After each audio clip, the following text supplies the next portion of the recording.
देखिए हम लोग मुद्रास्फीति को दूर करने के उपाय पढ़ रहे हैं।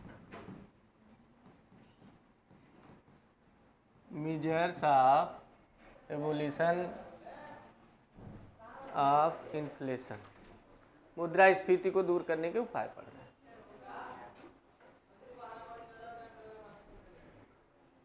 इसमें हम लोग कल देखे कि मुद्रास्फीति को दूर करने के लिए सबसे जरूरी है कि मुद्रास्फीति का कारण, अगर किस कारण से मुद्रास्फीति हो रही है ना, जिस कारण से मुद्रास्फीति हो रही है उस कारण को ही हटा दीजिए तो निवारण हो जाएगा। वैसे ही मुद्रास्फीति दूर हो जाएगी जिस कारण से मुद्रास्फीति हो रही है। तो हम कई उपाय बताए, उसमें एक उपाय बताए कि आयात का प्रोत्साहन अगर हम लोग बढ़ा दें, क्या कर दें, आयात का प्रोत्साहन, मतलब सरकार आयात ज़्यादा करे, बाहर से वस्तुएं भारत में मंगाए, वे वस्तुएं जिसकी कमी है, जिसके कारण दाम बढ़ा है, उस वस्तु को, ये नहीं कि जो इफरात है वही मंगा दे, कोई मतलब नहीं। जिस वस्तु की कीमत बढ़ी है, जिसके कारण मुद्रास्फीति है, उस वस्तु को दूसरे देश से भारत में मंगा दे। आयात ज़्यादा हो जाएगा तो वस्तु अधिक हो जाएगी, तो दाम अपने आप कम हो जाएगा, मुद्रास्फीति घट जाएगी, है ना। क्योंकि मुद्रास्फीति है कि वस्तु की कीमत में वृद्धि, वही घटाना है। ठीक है, एक कारण ये हो जाए, इससे दूर हो जाएगा। दूसरा उपाय हम बताए कि मजदूरी की दरों को स्थिर रखना भी एक उपाय है। जो मजदूरी की दर है उसको स्थिर रखिए, स्टेबल, मतलब मजदूरी की दर को स्थिर रखना। यानी अक्सर ये होता है कि बहुत सी वस्तुओं की कीमत इसलिए बढ़ती चली जाती है कि उसमें जो मजदूरी की दर है उसके कारण वस्तु महंगी होती है।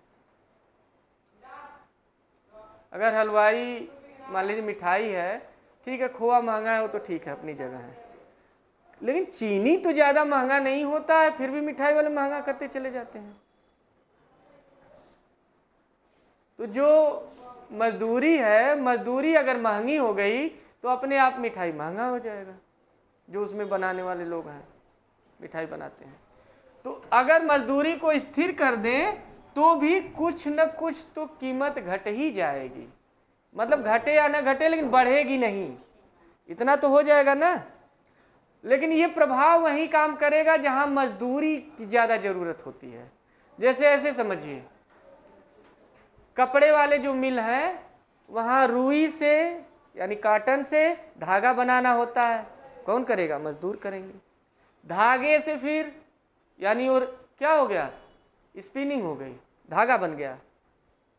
उसके बाद वीविंग होगी यानी बुनाई होगी। हमारे यहाँ तो प्राइमरी स्कूल में भी मैडम लोग बुनाई करती हैं, ठंडी के दिन में स्वेटर वेटर लेके आएंगी, अरे वो ऊन, तो बुनाई। अब बुनाई से कपड़ा तैयार हो गया, अब उसके बाद सिलाई होती है। क्या होती है, कटाई और सिलाई होगी तब ना कपड़ा बनेगा ऐसे।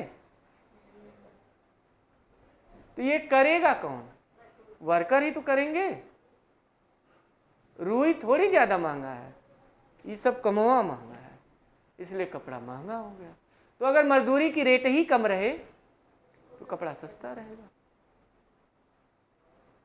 या स्थिर कर दें तो उतना नहीं बढ़ेगा।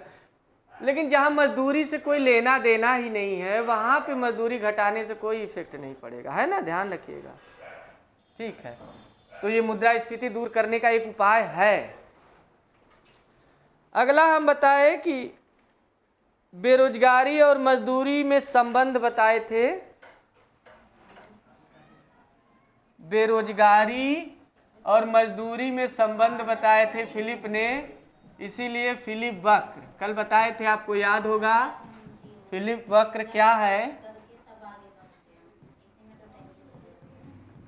फिलिप कर्व, ध्यान से देखिएगा, मजदूरी की दर और बेरोजगारी की दर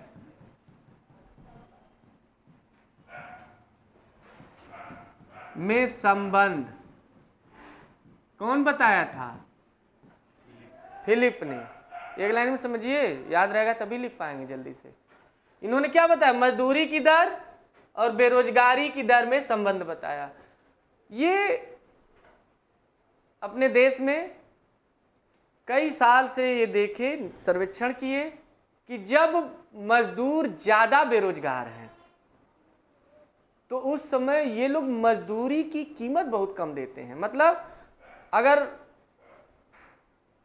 80% मजदूर बेरोजगार हैं तो ये लोग मजदूरी की कीमत यानी 100-150 रुपये दे रहे हैं। मजदूरी की जो मजदूरी दर है वो 100-150 रुपये दे रहे हैं। यानी बेरोजगारी अगर ज़्यादा है, ज़्यादा मजदूर बेरोजगार हैं तो मजदूरी की दर ये कम रख रहे हैं, कम पैसे पे काम करा रहे हैं। हमारे यहाँ भी है, कम पे ही काम करा लेते हैं।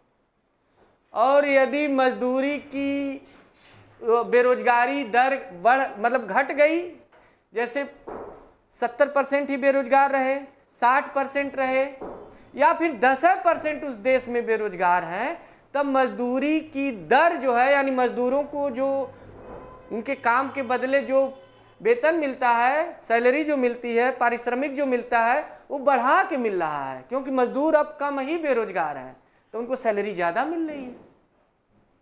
यानी उल्टा संबंध है। जब देश में ज़्यादा बेरोजगार हैं तो उनको सैलरी कम मिल रही है, और बेरोजगार कम है एकदम तो वेतन बढ़ा के मिल रहा है, और नहीं है बेरोजगार तो ये ढूंढ रहे हैं बल्कि बढ़ा के देने के लिए तैयार है कि कोई मिल जाता तो हम काम करवा लेते। जितना रेट है उससे भी ज़्यादा देने के लिए तैयार है। ये स्थिति रहती है। तो ये अवलोकन से पता चला। तो इन्होंने एक ग्राफ बनाया, हम बताए थे ये एक्स अक्ष है, ये वाई अक्ष है, ओरिजिन है। बताए थे कि इस अक्ष पे उन्होंने यहाँ पे बेरोजगारी की दर यानी बेरोजगार दर निकाला था, बेरोजगारों का प्रतिशत निकाला था। क्या निकाला था? बेरोजगार का प्रतिशत, परसेंटेज निकाला था। इस पे रखा था, और इस पे रखा था मजदूरी की प्रतिशत, या मजदूरी ही रखा था, मजदूरी का प्रतिशत या मजदूरी दर रखा था। ठीक है, ये 10%, 20%, 30%, 40%, ऐसे 50, 60, 70, 80, 90, 100 करके रखा था। ध्यान दीजिए, ये भी 10, 20, 30, 40, 50, 60, 70, 80, 90, 100। आपको पता है कि ये ग्राफ ऐसे ऐसे रहता है, और ऐसे ऐसे जहाँ एक जगह स्पर्श करें, हम कल दिखाए थे। तो अगर 80% मजदूर बेरोजगार है, देखिए 80% यहाँ आया तो उनको वेतन कम मिल रहा है, एकदम लगभग 100 रुपये, 1000 से लेके 100 रुपये तक है। तो 10%, 20% यानी 200 रुपये, 30% यानी 300, ऐसे ऐसे 100% यानी 1000 रुपये मिल रहा है।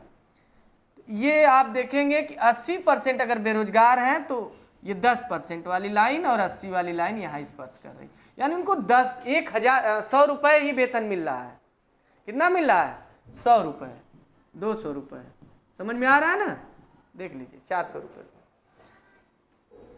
अगर ये 60% ही बेरोजगार हैं उस देश में, तब इनको बढ़ा के मिल रहा है। क्योंकि जब आप खुद अनुभव करेंगे, बेरोजगार घूम रहे हैं, काम करने के लिए तैयार हैं, तो वो खुद ही आप 300 देंगे तो कहेंगे हमें दीजिए, हम कर देंगे, हमें 250 दे दीजिए। मारा मारी रहती है, उसका शोषण करते हैं जितने भी उद्योगपति हैं। हो ही रहा है, हम तो 10 साल से देख रहे हैं। जाते हैं लोग 12,000 में काम करते हैं, 12 घंटा करते हैं, 8 घंटा भी नहीं। तो ये आपका 60% बेरोजगारी दर है। तो देखिए थोड़ी सी ये बढ़ी, मान लेते हैं 300 रुपये हुई, यहाँ तक आई ये वाली लाइन, और ये 300 वाली लाइन यहाँ।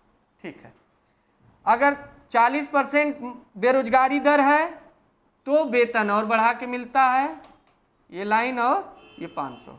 ऐसे ही देखते जाएंगे, जब 20% बेरोजगार रहेंगे तो यहाँ यानी 20% वाली लाइन और 800 रुपये, ऐसे बेरोजगारी दर जब घट रही है तो वेतन बढ़ रहा है, मजदूरी की जो कीमत है या मजदूरी का जो मूल्य है वो ज़्यादा मिल रहा है ना।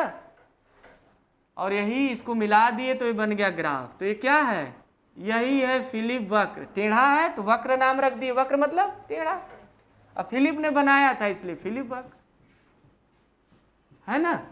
तो फिलिप वक्र किसको दर्शाता है, फिलिप वक्र आपको मजदूरी की दर और बेरोजगारी की दर में संबंध दिखाता है। और आंसर क्या निकल के आता है, यही आंसर निकल के आता है कि मजदूरी की दर और बेरोजगारी की दर में विपरीत संबंध है, उल्टा संबंध है कि नहीं।